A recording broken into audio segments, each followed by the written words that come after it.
think the sustainable element of growth is so important. You know, I read a stat the other day around there's over 150,000 recruitment agencies, but over 80% of them never get past 20 heads.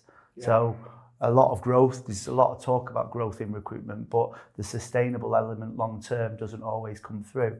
Why do you think that is? Well, the last sort of 3 years aside, which have been pretty turbulent, but I guess over my whole time of looking at it, there's quite a number of factors in it. I think, first of all, are they in the right areas? You know, are you working in the right markets that have got their own growth? They've got their own sustainable growth. Are you in a market that's sustainable, that if you take the time and the effort to become, you know, a player in that market, has that market got any legs? Yeah. So I think first, I know this sounds obvious, but first and foremost, is the space that you're in, has it got good long-term prospects? Secondly, what do the customers need within that? You know, what the competition offering? How strong is the competition? Is there space for you within that? And can you offer that your service that the customer wants cost effectively and with a profit into? Again, it sounds obvious, but you see plenty of businesses, they stay within areas for a long time just because that's what they've done, yeah, rather than deciding that there's not really, you know, the outlook for that space isn't that good. I think once you've decided your market, you realise what it needs, then you've got to have an MO. Yeah. What's your service level like, both to clients and candidates? You know, are you able to acquire both of them, and are you able to, again, cost effectively, efficiently, enthusiastically give that good level of service? So I think once you've built all those things in, well, then you know your strategy is, I've got the right place, in the right area, got the right service level, we know how to execute against it, then you've got to do that. And I think regularly reviewing your success against the execution of it. Yeah. It's normal to try things out in recruitment. A lot of recruitment companies are really entrepreneurial, and they go in they'll try new things and get some great successes. But it's about being measured on that and working out, well, is it working? Yeah. Should we call time on that? Is that space, you know, there's areas that I've worked in the past. I remember getting into renewables in about 2004 and it was just too soon. Yeah. You know, we did everything right that I just said then, but the market there wasn't really a full market there at that point. Yet now that would be considered to be, you know, a really strong area. Yeah. Yeah, makes sense. I think I'd just add to that really is the level of investment and detail sometimes going into choosing those market spaces. You know, I'm sure you've seen, and we interview a lot of people who are sent off to, you know, a far corner of the world from their office in Manchester to build out a patch there, and you know, wonder why over time that doesn't necessarily work. Whereas I know we've had a lot more success from really focusing down, doing the analysis, making sure we're confident before we put people into those. Yeah, spaces. Absolutely. I think we've made a good intention to be famous. Yeah. For fewer things, right? But be really good at them. And I think that's when it becomes sustainable, right? There's nothing better in recruitment than clients calling you with highly fillable jobs, right? Sounds obvious, but that's when the job is at its best. I think you kind of referenced it before. Well, what's all the hard work that goes in just to making that event happen? Sometimes it can be just a bit of luck, but mostly over time, it's those hard yards that you put in, the basics, the reps, if you like, on doing this stuff, doing your activity to get you to that point where, as an individual, your career is sustainable. You know, you've got gravity, momentum, things are coming to you rather than you going outwards. Yeah, I think one of the challenges is the level of probably impatience just in society at the moment. You know, if you look at it, I could order something off my phone, it's here in a couple of hours. If I spend too much time on Instagram, I can, you know, be told I can lose 10 pounds in 10 days, or I can be a multi-millionaire overnight. So I think one of the things we're always trying to talk to people around is that level of investment in terms of, you know, the discipline, honing their craft, understanding that you've got to put the hard yards in to be long-term successful. What do you think about that as a challenge for recruitment at the moment? I think it is. I think, you know, recruitment is it's a tough job, right? But it's a very rewarding job, and I don't think it's for everybody. Yeah. You know, I think people need to have a drive and a motivator. There's plenty of people that go into it, and we've interviewed plenty. You know, they go into it, they didn't realise that it was going to be hard. Yeah. I don't think it's conceptually difficult.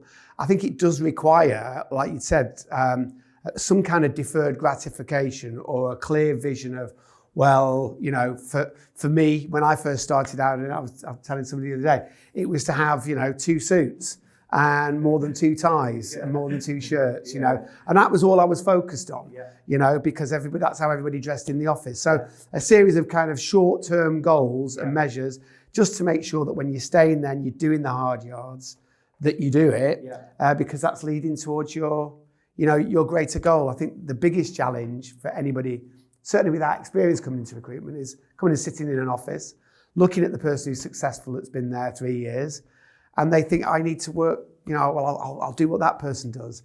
But you needed to do what that person did for the last 3 years, not what they're doing now necessarily. Yeah. And I think that's what we have to bring to life within our training and within our planning to get these kind of conditions for success, if you like, is to make sure people are aware of that and they know how to build up, you know, to that goal. Yeah.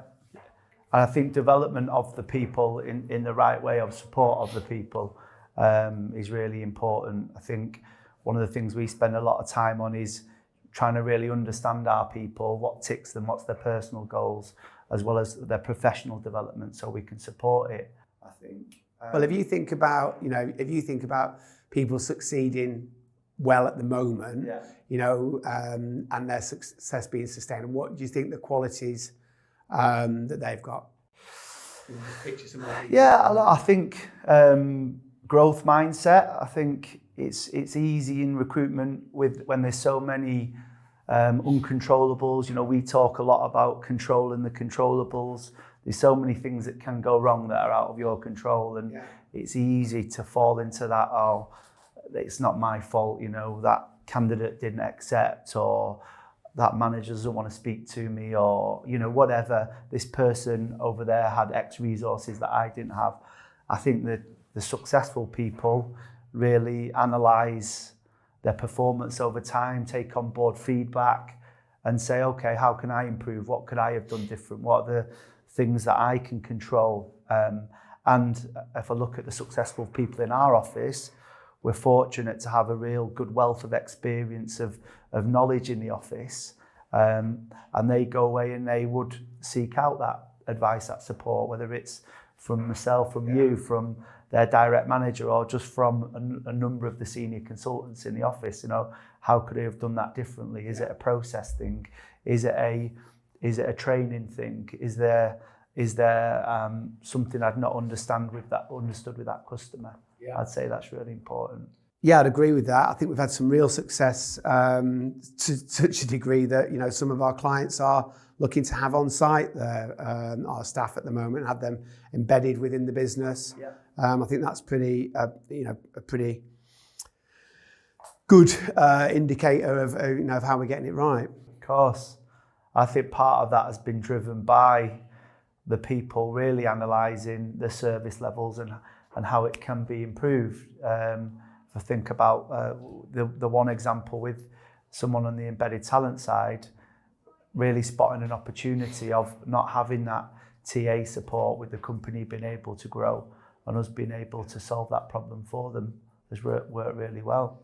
I think also in line with, you know, really trying to drive our values, and I think one of the, you know, to have a long-term career in this and be successful, I think you do need to be accountable. Yeah. If you're looking at if you're helping clients out and you are accountable, then you will have, you know, longer lasting relationships and commitment. You know, you want commitment from them relationships. Our goal, as much as possible, and I would always be, you know, completely open with clients, is to not work against anybody else. We would want the clients to trust us so much that they don't need to go anywhere else. That's better for our time, it's better for their service level, it's better for the consultant can do a better job at what they're doing, and ultimately the client receives a better end result, and the candidate has got somebody who is, you know, truly screening and truly selling the best opportunity to the candidate and being open to whether that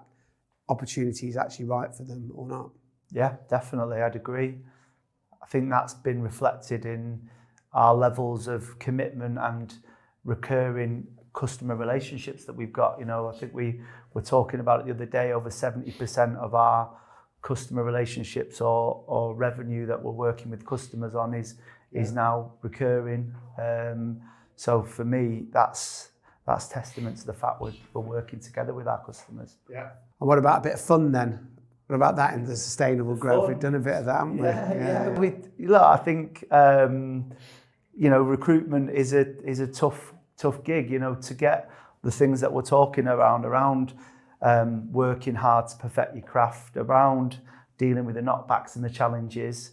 I think you've got to really build an environment of trust and fun where people can enjoy their job. It is a hard job, but I think if you can build that success culture and you can actually enjoy working with your colleagues and the people that you're working with in the office, then it's worthwhile, really.